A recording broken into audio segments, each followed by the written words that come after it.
Hey, what's up, guys? I'm Nikki, and you are watching Technical Nikki YouTube channel. So, this is the fifth tutorial of the series LCS, that means loop control structure. And in this video, we will discuss about the continue statement. Okay, that is the fifth topic of this series. And in the previous video, I have explained about the break statement. If you didn't watch the video, so don't worry, guys, this link is available on the description, so you can watch this video. And first you can watch this and then watch the break statements video. So uh, let's explain this. Okay, in some programming situations, we want to take the control to the beginning of the loop by passing the statements like or skip them. Okay, inside the loop which have not yet been executed, uh, but the keyword continue is allows us to do this. Okay, when continue encountered uh, inside any loop, and control automatically passes to the beginning of the loop. Okay, it means it is if it is encountered, then the passing or skipping automatically is passes or skipped in the beginning of the loop. So in other words, we can say that leave or skip a block of a loop or a statement or the code of a loop. It is used to skip the block of code. So if you have these two or more lines like 7 or 8, and if you want to skip this one, like these two lines, and execute all these, so you can use continue statement for that, to leave or jump skip a block of loop. That is your code, and you can skip also them. Okay, so I hope you understand these theory explanation, and now I am going to type the program for this. So let's go guys, and let me first create a new file and name it to the continue continue.c. it means that is continue statement. Okay, now I'm going to write my program as include and the stdio.h. After this, I'm going to type in main, and that is the basic code of the program. And now I'm going to input a variable that is int I, and after that I'm going to start the for. It means loop. I'm going to start the for loop, and here I initialize or assign the values for the starting or the last value of the variable. So now I am going to enter its starting value is 1.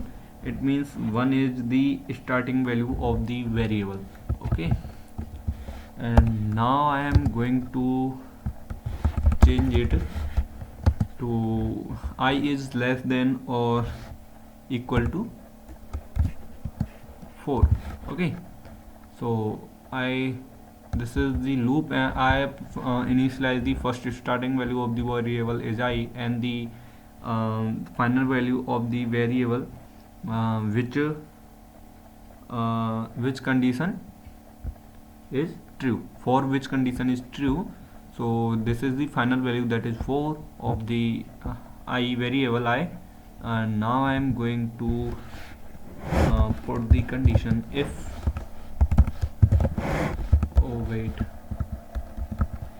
if I equal to okay, I assign 3, then continue. Okay, and if okay, wait,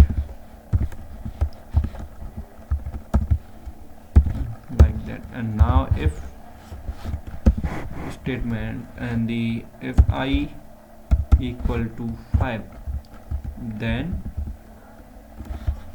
break. It make it out of the jump out of from the loop. Okay, and now printf, okay, from outside of the loop. No, wait, here printf, and here I will type %d and the /n, and here comma, and scan your value I or in print this, and you can also leave a message on the outer screen. So here I will type the result is, oh wait,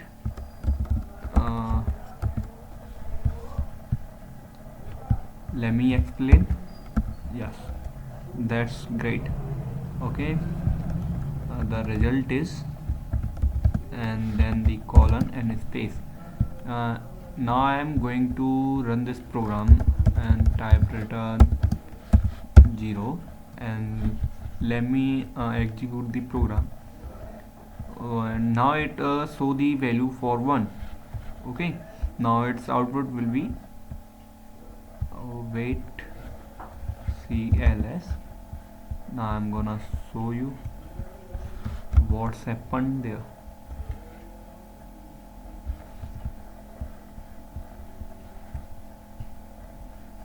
Okay, now run this again. Now check for its output. So as you can see, the output is coming, the result is 1, 2 and 4. Okay, because the loop is going from to, oh wait,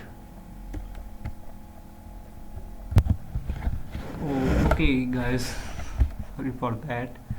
I've scanned the value I in the loop, so it prints it for the three times. So I'm just gonna type it outside of the loop. So now let's run this, and you can see the result is 5, because the here the last value, that is I less than or equal to 4, uh, uh,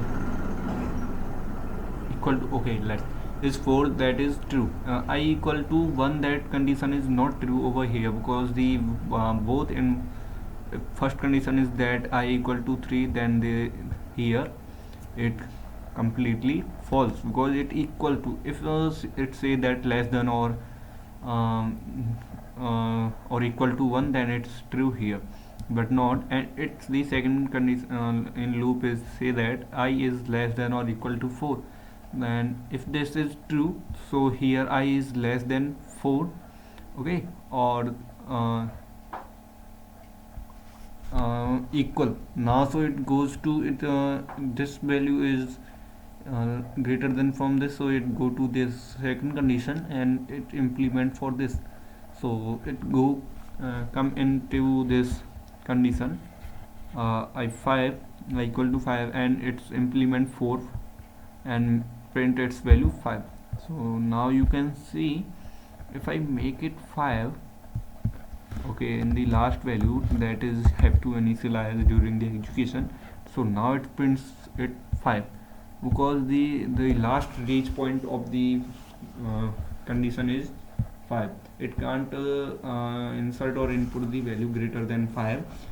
If I insert 7, that is make it only 5, it can't print it greater than 5. If I change it into this condition into the 9, so now you can see it prints its value 8, with the increment of 7, change the value from 7 to 8. So now you can see the result is 8. Okay, so it means this condition of the continue statement is didn't true, so it skip all this statement or block of code and go to this. If this condition is true, if I enter 4, and here if I make it guys 3, and then run it again, so its answer will be, wait, I am to change its also, change it, it is the starting one, make it 4 and change it into the 4. Okay, and also change it 6 and make it 5. Okay, now its value will be 5, not will be 7 or 6 or something. If I change it 3, now it can execute with this first condition. Okay, it show the condition 4. Okay, I entered 3 because it satisfied with this one, and after execution with this condition, it break this all the statement or go jump out from the loop here. Okay, so hope you guys have understood or the known it well. So if yes, then please guys like this video and also subscribe my channel for more, and thanks for watching guys.